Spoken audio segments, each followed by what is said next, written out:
क्या आपने कभी सोचा है कि अगर आप अपने काम में फेल हो गए तो क्या होगा?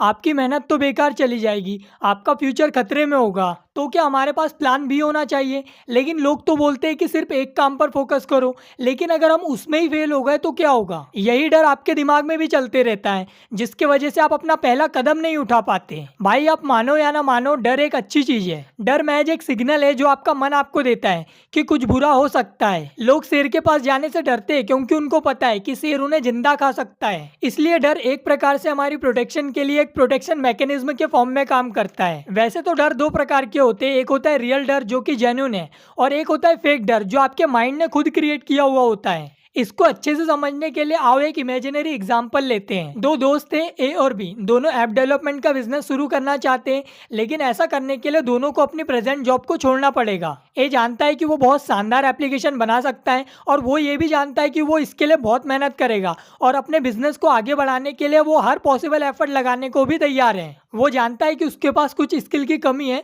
लेकिन उसकी पूर्ति वो सही लोगों को हायर करके कर सकता है। लेकिन फेलियर का डर उसको अपने सपनों को पूरा करने से रोक रहा है। अब आते हैं बी पर। वो भी अपना ऐप डेवलपमेंट का बिजनेस स्टार्ट करना चाहता है। हालांकि वो इतना अच्छा डेवलपर नहीं है, लेकिन उसके अंदर काम करने की अच्छी आदत है। वो कड़ी मेहनत कर सकता है, लेकिन वो ये भी जानता है कि वो एक आलसी व्यक्ति है, हर काम को हल्के में लेता है। एक ही तरह बी को भी अपने फेलियर का डर है, जो कि उसे अपनी प्रेजेंट जॉब को छोड़ने से रोक रहा है। अब हम सभी जानते हैं कि किसका डर रियल है और किसका डर फेक है, लेकिन रियलिटी में मैंने एक तरीका तैयार किया है जिससे आप ये एनालाइज कर सकते हो कि आपका डर रियल है या फेक। मैं इसे द वर्स्ट सिचुएशन कहता हूँ। आइए ए और बी दोनों के लिए सबसे खराब सिचुएशन को इमेजिन करते हैं। ए के साथ हो सकता है कि वो अपनी प्रेजेंट जॉब को छोड़ दे, बिजनेस स्टार्ट करे और उसमें फेल हो जाए। ए के पास अपने बिल्स को पे करने के लिए पैसे नहीं बचते, और इसलिए वो फिर से न्यू जॉब ढूंढना स्टार्ट कर देता है। पुरानी जॉब पर तो उसको रखने से रहे, लेकिन वो बहुत मेहनती है, इसलिए वो लगातार जॉब्स के लिए अप्लाई करता है, बहुत सारे इंटरव्यू देता है, और बहुत मुश्किल से उसको एक न्यू जॉब मिल जाती है। हालांकि ये न्यू जॉब पुरानी जॉब जितनी अच्छी नहीं है, लेकिन काम चल जाएगा।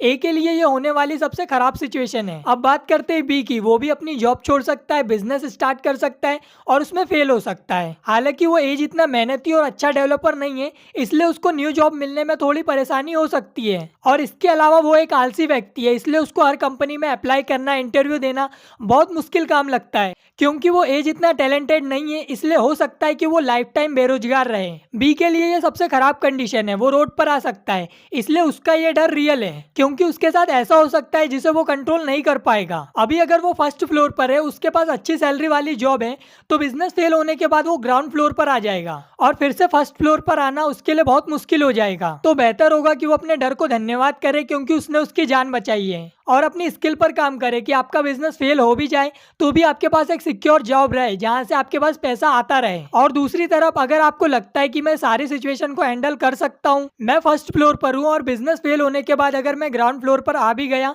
तो भी मैं वापस से खड़ा हो जाऊंगा, तो वेलकम, इस बिजनेस की दुनिया में आपका स्वागत है। आपका ये डर नकली है, उसे इग्नोर करो और आगे बढ़ो। अब तीसरी कंडीशन पर बात करते हैं कि अगर आप एक स्टूडेंट है और आप एक बिजनेस स्टार्ट करना चाहते हैं या कोई एग्जाम क्रैक करना चाहते हैं और आपको उसमें फेलियर का डर लग रहा है, तो क्या करना चाहिए? चलो मान लो आप उसमें फेल हो गए तो क्या होगा? आपके सपने पूरे नहीं होंगे, लेकिन आप फिर से ट्राई तो कर सकते हो ना। अभी आप ग्राउंड फ्लोर पर हो और फर्स्ट फ्लोर पर चढ़ने की कोशिश कर रहे हो, लेकिन बार बार गिर जाते हो, तो ये आपका असली डर नहीं है। क्योंकि अगर आपको एग्जाम में फेल हो जाते हो तो आपका क्या जाएगा? टाइम जाएगा, मेहनत जाएगी, लेकिन ऐसा तो नहीं है कि आपको 12वीं क्लास की परीक्षा फिर से देनी होगी। नहीं ना, आप जहां हो वहीं रहोगे, बस आगे नहीं बढ़ पाओगे, इतना है। तो आपके पास टाइम है, अभी ये उम्र सीखने की है, डरने की नहीं। भाई आपको तो अभी फेलियर के बारे में सोचना ही नहीं है, क्योंकि आपके पास अभी कुछ है ही नहीं, तो फेलियर आपका क्या छीन के ले जाएगा? मेरे को एक बात बताओ, भिखारी के पास से कोई चोरी कर सकता है क्या? थोड़ा ध्यान से सोचना, डीप मीनिंग है इसका।